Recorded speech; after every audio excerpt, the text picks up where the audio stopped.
conférence de presse du Premier ministre. Vous avez compris la stratégie du gouvernement? Elle vous paraît logique? Écoutez, que le gouvernement... Pas de confinement, on reste au couvre-feu pour le moment? Avec tous les Français, évidemment, on souhaite éviter le confinement. Vous savez, on a tous une priorité aujourd'hui, c'est la santé. Mais on sait à quel point notre santé sociale, la crise sociale, la précarité, le décrochage scolaire, la détresse psychologique, notamment des jeunes, personne n'a envie d'être confiné. Mais c'est la réalité sanitaire qui dira si finalement la stratégie adoptée par le président de la République est la bonne ou pas. Ce qu'on peut toujours regretter, c'est que le président de la République rechigne autant à expliquer la manière dont il décide, qu'il rechigne autant à consulter, à travailler avec les autres forces politiques, avec l'Assemblée nationale, avec les entreprises, avec les salariés. Ça manque de débat et de démocratie, quoi, c'est ça? Ça manque clairement de démocratie. Vous savez, moi je pense toujours que l'intelligence collective est plus efficace que la décision d'un seul. Et puis surtout, les Françaises et les Français attendent d'être rassurés. Tout le monde est angoissé, tout le monde est inquiet, évidemment. Et c'est vrai que... Ça se passe dans tous les pays, quand même. Non, mais justement parce que le virus est plein d'inconnus. Justement parce que il faut faire de la politique au sens où il y a plusieurs options. Il n'y a pas de décision évidente. Justement parce que cette pandémie nous atteint, nous percute toutes et tous, la façon dont on décide est extrêmement importante. Quand le pays est angoissé, quand le pays est épuisé, évidemment, la façon dont on va expliquer, la façon dont on va organiser les décisions compte dans l'acceptabilité, dans la façon dont c'est anxiogène ou pas, compte autant que la décision elle-même. Le président a promis, enfin, pour tous les Français qui le souhaiteraient, qu'ils seraient vaccinés d'ici la fin de l'été, vous y croyez? Tant mieux, mais moi, c'est ce que j'espère, évidemment. On sait que la sortie de cette crise, c'est le vaccin. Et donc, il va falloir, évidemment, que le vaccin soit accessible au maximum de personnes. Et on le demande, nous, au niveau européen. Et moi, je souhaite que le président de la République on a déjà agi au niveau européen pour les vaccins, pour les achats. Au niveau européen. C'est pas forcément une réussite, on a payé des cas. Écoutez, franchement, s'il n'y avait pas eu l'Europe, là, la France serait en train de courir après les vaccins autres que Sanofi. Donc, heureusement qu'il y a eu l'Europe pour la France. Et évidemment, on est tous un peu sidérés que la France va être le dernier des grands pays à produire un vaccin ou à ne pas produire de vaccin. On a même une start-up en France, à Nantes, qui est en capacité de produire le vaccin. Et c'est avec les Britanniques, c'est en installant une usine en Écosse que ce vaccin va être produit. Donc moi, ce que je souhaite, c'est qu'il y a des lois en France, il y a des lois au niveau européen, au niveau international, ça s'appelle la licence obligatoire. On récompense évidemment les laboratoires qui ont fait un travail extraordinaire, mais on récupère les brevets, on récupère les formules et on produit massivement en Europe et dans le monde pour ce vaccin. Parce que la difficulté, là on voit bien, le président de la République dit « Regardez, j'installe des unités de production ». Mais c'est le dernier stade de la production. C'est le flaconnage, en fait. C'est le flaconnage. Et on n'est pas dans la production de la formule. Non, c'est pas ridicule, tant mieux. Mais là, il faut passer à une échelle supérieure à la fois pour vacciner beaucoup plus vite chez nous, oui, mais c'est trop tard. Et donc être protégé des variants, mais vacciner aussi dans le reste du monde. Parce que faut pas croire que si on se vaccine, y compris 50-60% de la population en France, et qu'on laisse des variants très méchants se développer dans le reste du monde, on sera de nouveau sous pandémie et à fermer l'économie et à installer cette crise sociale absolument dramatique. Alors, vous aujourd'hui, vous avez tenu une conférence de presse, plutôt vous avez lancé votre plateforme 2022 avec 15 propositions. Ça veut dire qu'Yannick Jadot est déjà en campagne pour l'élection présidentielle?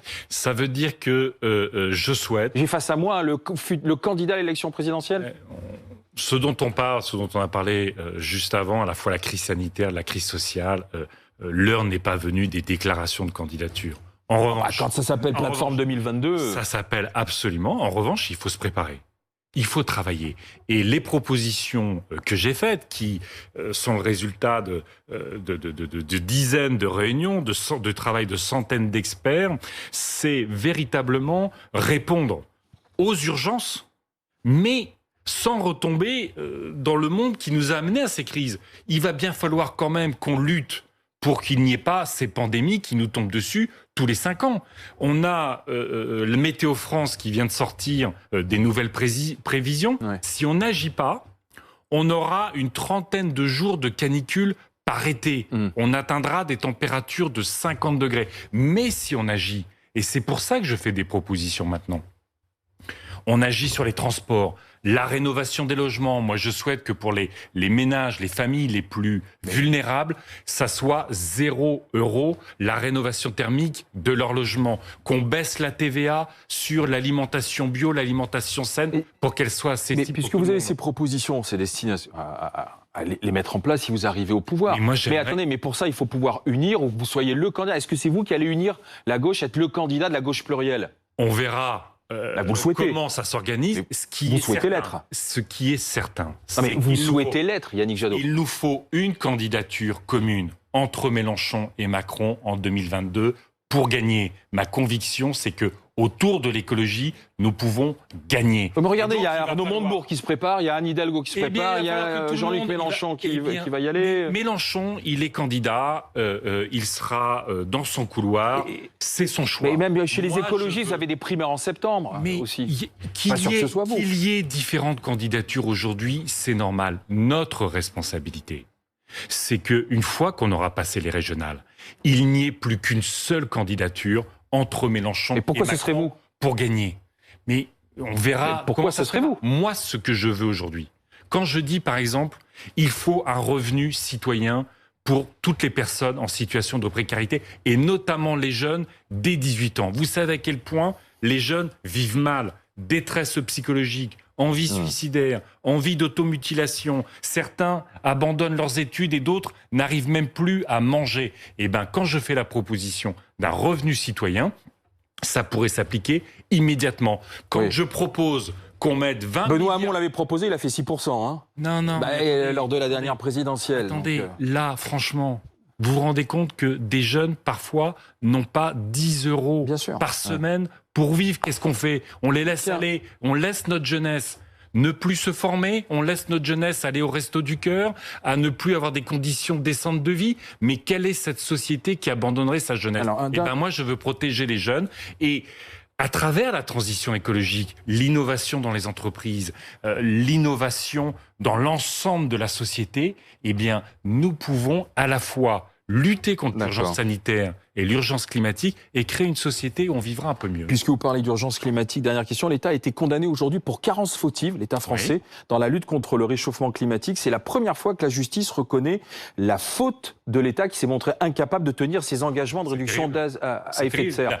C'est terrible, mais c'est juste 1 € symbolique pour les associations qui avaient porté plainte. L'enjeu, c'est pas que l'État paye.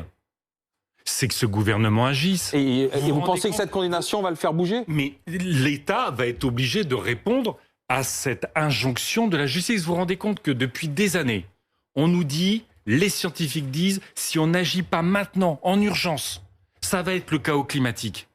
On va s'en prendre plein la tête les étés, les canicules, les incendies, les inondations, les feux de forêt, les vagues submersions.